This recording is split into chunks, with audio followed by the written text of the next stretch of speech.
जय श्री कृष्ण। राधे राधे। आज मैं आपको सुनाऊंगी चातुर्मास महात्म्य अध्याय 6।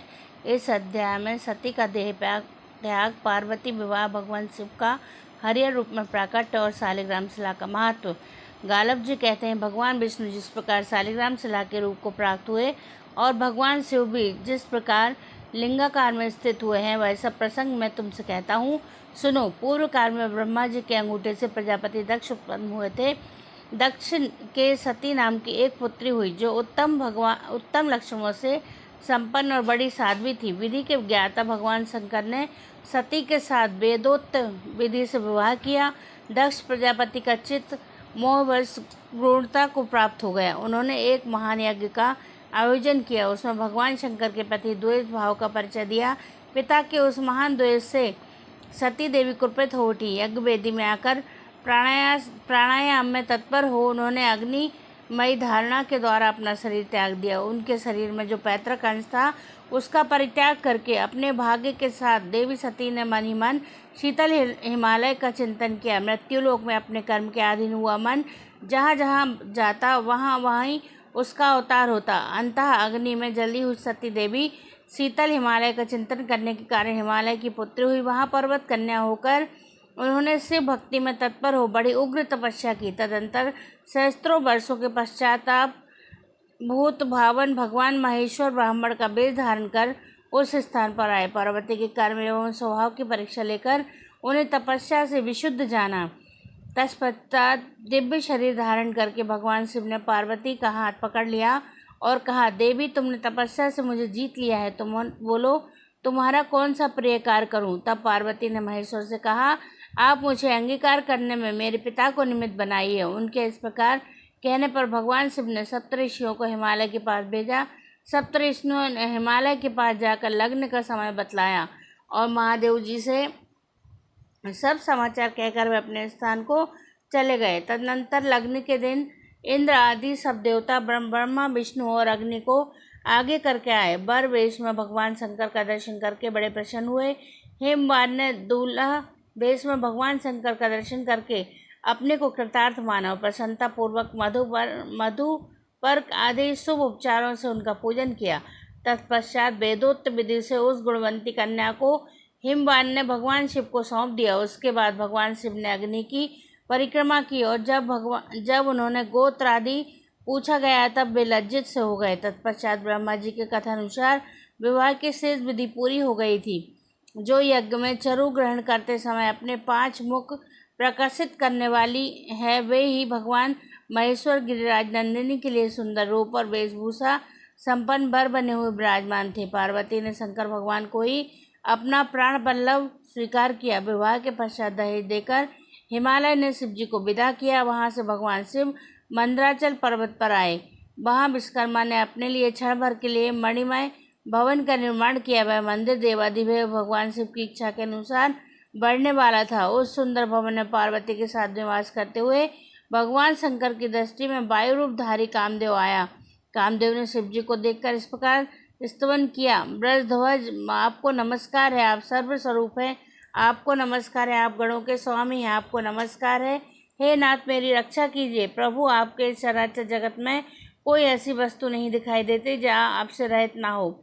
आप ही रक्षक, आप ही सृष्टि करने वाले तथा आप ही समस्त संसार का संहार करने वाले महादेव, मुझ पर कृपा कीजिए और मुझे दे दान दीजिए। भगवान से बोले, कामदेव, मैंने पूर्व काल ने तुम्हें पार्वती के आगे भस्म किया है, अब पुनः उन्हीं के समीप शरीरधारी हो जाओ। भगवान शिव के ऐसा कहने पर कामदेव ने अपना शरीर धारण किया।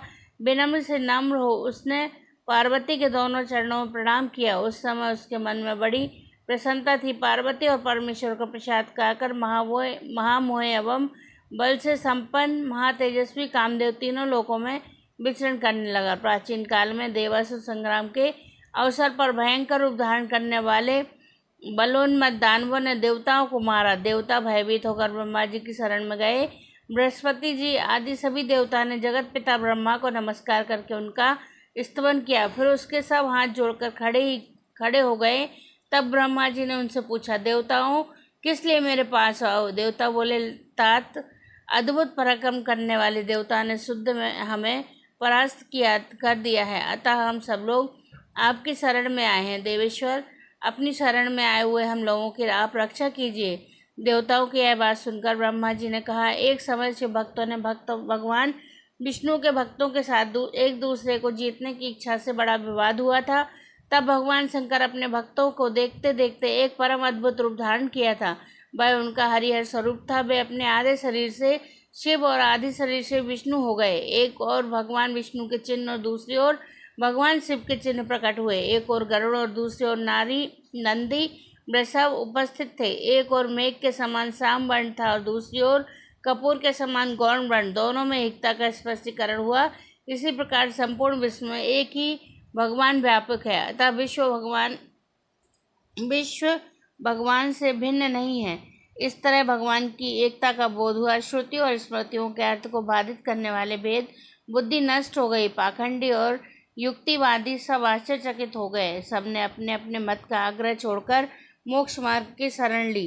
मंदराचल पर्वत पर वह हरिहर मूर्ति आदि आज भी विद्यमान है, जिसकी प्रथम आदिगण सदा स्तुति करते हैं। सृष्टि पालन और संहार करने वाले वह मूर्ति संपूर्ण विश्व का बीज एवं अनंत है।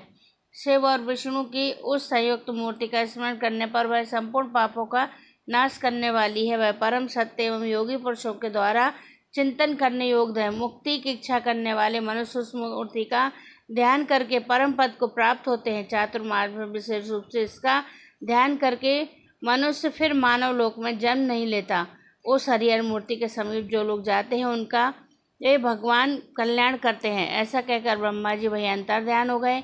तत्पश्चात वे अग्नि आदि देवता मंदराचल पर्वत पर गए और भगवान महेश्वर को खोजते हुए वही भ्रमण करने लगे।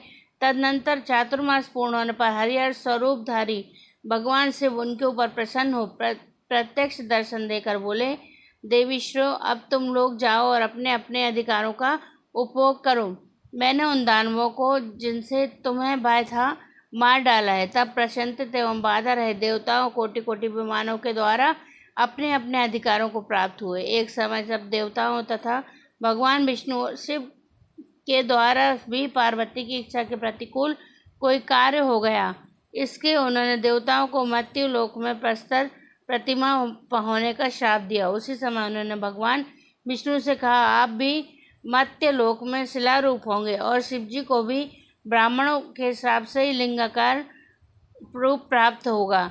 तब भगवान विष्णु ने पार्वती जी को प्रणाम करके कहा, महावते महादेवे, आप सदैव महादेव जी की प्रिया हैं। संपूर्ण भूतों की जननी आपको नमस्कार है। आप कल्याणमयी हैं, आपको नमस्कार है।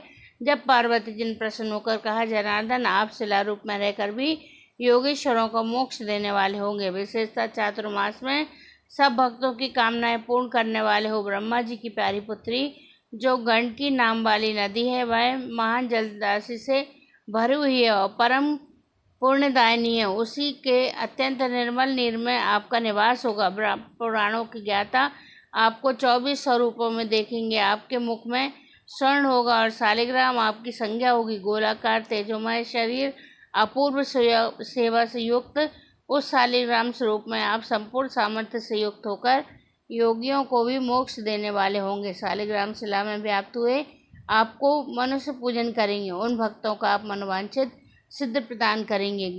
गालब जी कहते हैं, महाशूद्र भगवान विष्णु जिस प्रकार शालिग्राम शिला में स्वरूप को प्राप्त हुए, वैसा प्रसंग मैंने तुम्हें बता दिया है। संदर्भ स्कंद महापुराण। जय श्री हरि विष्णु, जय श्री कृष्णा।